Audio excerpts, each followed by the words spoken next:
Welcome to Series 2, Episode 6 of Taking Care of Business. We're here with Emrah, Head of Commercial. Hello. And Paul Kelly, Chief Operations Officer. That's not right, is it? No, that's Carlos' That's job. yeah. You got a new role. What's your role again? Operations Director. This happens every time we Yeah, do it one, does. isn't it? You're very important, though. No, yeah, I feel it. Today we're here to talk about Q1 2021 versus Q1 2020. We're up 142% on transactions for the year. So we're going to talk to Emrah about the commercial market, which is Sales transactions. Sales transactions. Yeah. Lettings anymore? Lettings were about 86% up. Some serious numbers then. Yeah, but the biggest standout is the sales transactions. See, for me, when we've done property and we've been involved in commercial before you were also, and also really, we're talking like 4 or 5 years ago, commercial was not really something we were involved in. And then when we got involved in it, what was unheard of is a sale for a commercial unit. It wasn't really a thing. Is that something that's normal in commercial before? 100%. I mean, I've been doing this job for a few years now, and it's always been predominantly leasing. The majority of the companies we've got in the country are all from overseas. Yeah. Obviously, it's quite an international hub in Dubai. So when people come over, 3 to 5 year plan is let's lease a space, whether it's an office space or a retail or an industrial warehouse. Give me one more. What else could it be? Give us one of them. Go on. Can you name one more? Couldn't think of any more there. Fridge. But yeah, so I would have made it 85% leasing and 10 to 15, 15, 20% sales. Why do you put that? I mean, I know that because firsthand, I think one of the things that I look at as a business, I don't own commercial assets myself. I own lots of residential, but for commercial, for Allsopp and Allsopp, the reason we've never invested is that our business grows at such an exponential rate that we see ourselves in a 1, 2, 3 year period. And at that point, you have to pivot quite quickly into something else. Why is it businesses are now investing into commercial? Well, how long have we had our full floor in Vision Tower? 7, 8 years now. 7, 8 years. Yeah. We're paying Big money. Yeah. 7 digits. Yeah, a you could have paid for 80% of the office by now. Don't. We said that for. Oh, come on him. You coming here to be all hostile and everything like that. Oh my God. Yeah, no, you are right. You are right. But it's. So once companies are established here for a certain amount of time, then it's just like when you're renting a house. Yeah. When you say to me, why pay rent? You can own. It's the same thing for a business. I mean, once you've been in a country 10, 15 years, 20 years maybe. So the good thing for me about owning an office, if you owned the office, let's say for instance our rent is 120,000 dirhams a month, hypothetically, you could use, once you've cleared that off, 120,000 becomes marketing capital or manpower capital to be able to do something else. So there is obviously a massive play, and obviously commercial prices have seen a dramatic increase in price, haven't they? To be honest, people, we're on the front line. Yeah. So you're like a hero. You sound like a soldier. We're saying, look, save many lives in real estate. Clap for commercial. Yeah. So some of the transactions we see, I mean, if I can just change it up a bit, we talk about flipping properties as well, where it used to be quite a thing in Dubai and not anymore. With commercial, you can actually flip properties. If you owned a villa and you were in desperate need of cash, and you want to, at the moment, if you put that villa at market price or 5% below market, we would probably sell it in a day. Yeah. So, sorry to interrupt. You've mentioned villa there. Sales transactions are up 142%. Yeah. What are people buying? Is it villas? Is it offices? Is it retail space? Is it warehouses? It's definitely predominantly offices. I mean, the main increase that I see for the sales transactions is, as over the last few years, obviously the prices were on a decline. So we pretty much got to rock bottom. Yeah. When you compare the sales prices to the rental prices, now if a company can regain their rent, 10 years rent. So if you're I'll just give you an example here. If your office here costs you 1 million dirham a year, in 10 years that's 10 million dirham. Yeah. But you can buy the office for 10 million dirham. I know. So that's you just told me that. You just another little knife into the back. So that's a lot of the way like people are looking at it nowadays. Yeah, to be honest with you. It's a catch-22 though, because I've been on the other end of it, and when you're growing a company, like our company's 15 years old now, when I'm buying, let's say starting the company, when you start talking about buying an office, there is a downside to it. And the downside to a business is you're outlaying a heavy amount of capital. So for instance, the question I would ask myself as a business, if I bought, let's say, Vision Tower where we are, and let's say realistically they're probably 15 million dirham for a floor now. So you need how much down payment would you need to buy a floor? To be honest with you, the majority of our transactions are all cash. Okay, well we don't have that cash like that. You're looking about commercial mortgages, maximum 55-60%. Okay, so maximum. This is my theory with the whole commercial aspect. Unless you're a super high cash rich company, you give me as a business owner CEO 7 million in cash, I'll turn that 7 million into something really special revenue wise by using that on marketing outlay, on staffing outlay, and trying to weigh up between growing a company and getting more staff and increasing revenue to buying an office. So my vision is a bit different to someone else's. It just doesn't work that way for us. But I know that for a lot of wealthy companies, owning a commercial is...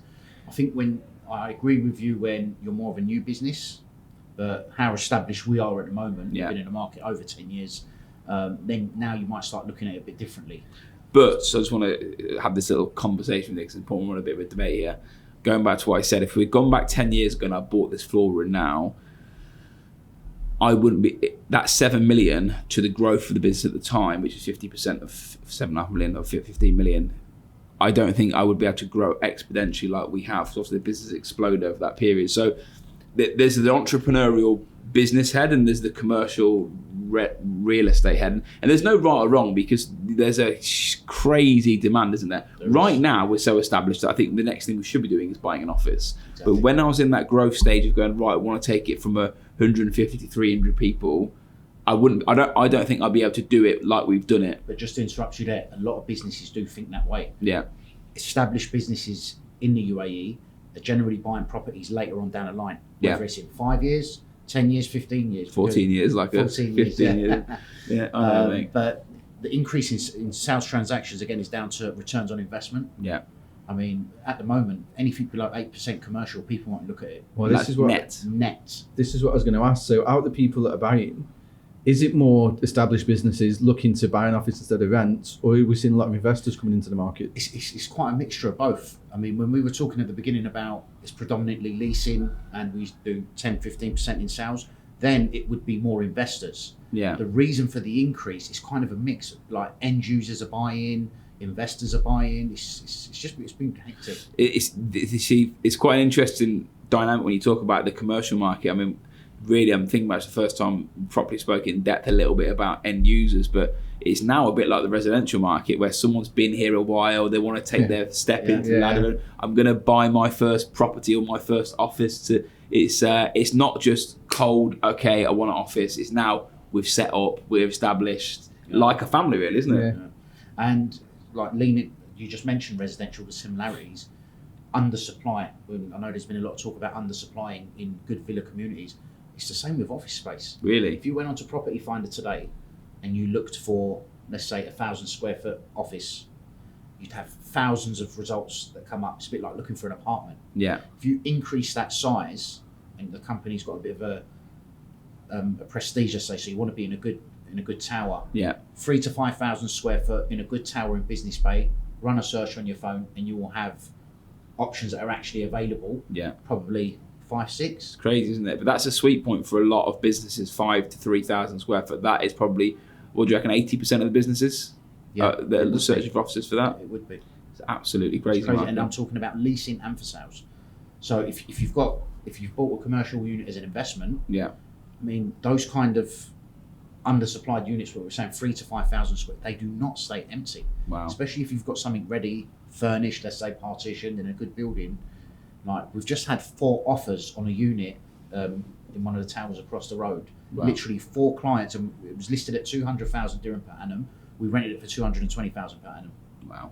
So, right, the next question that a lot of people ask is the juicy stuff. I want to know, give me, don't have to give names or buildings, but I want to know someone that's bought something and you flipped them recently. The reason I ask that is commercial is a unique market, in my opinion, where it's very hard to correlate what something's actually worth because there's not enough transactions going on. It's a lot to do with the business needs rather than what the value is. So my question I've got to you is, tell me a story of someone who made money in the last 6 months.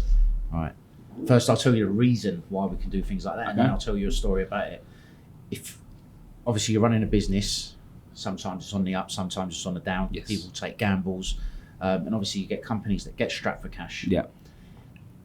If you've got a commercial asset, as much as we are doing sales transactions, if you've got a commercial asset, it's not as easy to sell as a residential unit. If you own this floor and you wanted to sell it and you needed to make a payment next week or next month, it's not, and you put it at market price, it doesn't work like that, like, as it would with residential homes. So you're going to have to kind of slash the price here. What, a lot? By a lot. Now, if the time frame is weeks. Now, people are going to ask questions, by the way, because we've just been told that there's multiple people looking to view and there's not enough listings. On the other hand, we're having to slash the prices. So work us through that. What do you mean?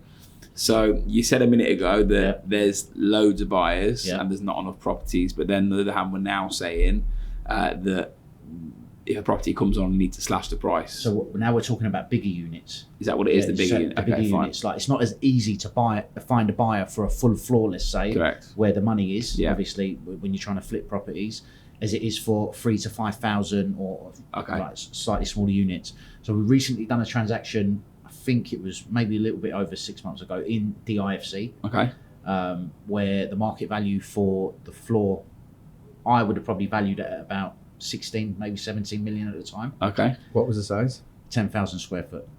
I don't want to name the building. Yeah, no, don't name the building. And the person is this person. Okay, so we listed the property at 15 million. Okay. So very good price and a very, very nicely fitted out, luxury furnished office in a prestigious building in the IFC. We completed the transaction at 10 million. My life. Okay. 3 months later, the property was resold at 16. So it's made £1.2 million in 3 months. 6 million dirhams. Take out all the fees, let's say 5 million. Made 2 million after our fees. 1 million. So that's just one example. So how do people get hold of these opportunities? Come and give me a call. We done another example in downtown. This was literally either last month or the month before. We actually purchased the unit 5 months ago, but we purchased the unit at 7.1 million. We completed that transfer. And then we sold it for 11.5 million. So you're making people a lot of money in the commercial market, and you need to be buying yourself then. You must be sitting on all the commercial buildings. Okay, no, so there is a lot of stories like this, like from transactions we've done over the last year and a half. But generally, what I've learned in the property market, they never hit the internet. They will call you and just say, I want to sell this, and we've got a list of buyers. No one's ever going to say, I own a 16 million dirham floor, come and buy it for 10. No one's ever going to say Put it all over the internet and let us know. Exactly. Just put it on a podcast.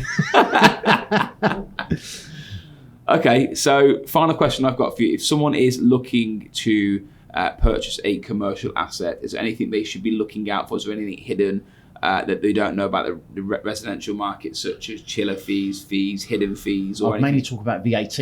Okay. VAT is applicable if the seller is TRN registered, what we call, so if the seller's VAT registered, let's keep it simple, and you're selling it, there will be VAT applicable. If you buy a rented property, no matter who is TRN registered, there's no VAT. Okay. And there's that VAT on top of the purchase price as well? On top of the purchase price, yeah. Wow. So that's not just rentals? No, it's not just rentals. And even on rentals, I mean, you would have to be TRN, you would have to have a TRN certificate or a VAT certificate, if you like, to be able to... I mean, if you're a tenant, what you try and do is negotiate your VAT into the price. That's what we try and do with our landlords. But effectively, landlords taking a 5% reduction to cover the VAT. So not a lot of people are going to do it, but it's what you try. But when it's companies, I mean, it's not like a residential unit. So when it's a company, a lot of people do have ways to claim their tax back. So literally, whatever comes in goes out. So as long as you can do it that way. Okay, so VAT, parking. Parking is definitely an issue, especially most of these units you get like 1 per 1,000 square foot.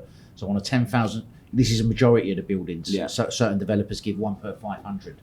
But as an example, in this building, let's say our office, there's 180 people and 20 spaces. So if we're just talking about this floor, it's a 10,000 square foot floor. We've got 22 parking available only for this floor. 23.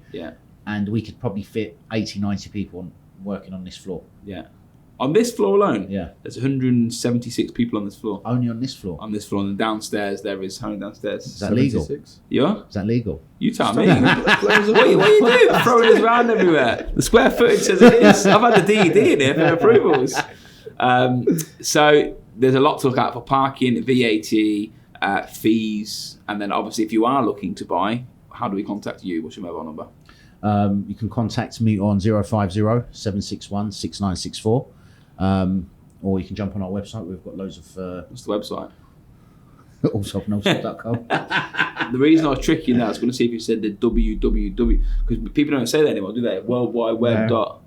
I get that. Carl looks at me and goes, "What are you doing?" Someone says the website. I go, www.allsopp.com. You know you're old when you're doing that. Okay, so that's an update on the commercial property market. If you want to reach out to Emrah, feel free to slide into his DMs or our DMs. You can WhatsApp him directly, call him, or visit our website, and we're happy to give you any commercial assistance and advice. That's enough from us. Cheers, guys. Thank you. Bye. Bye.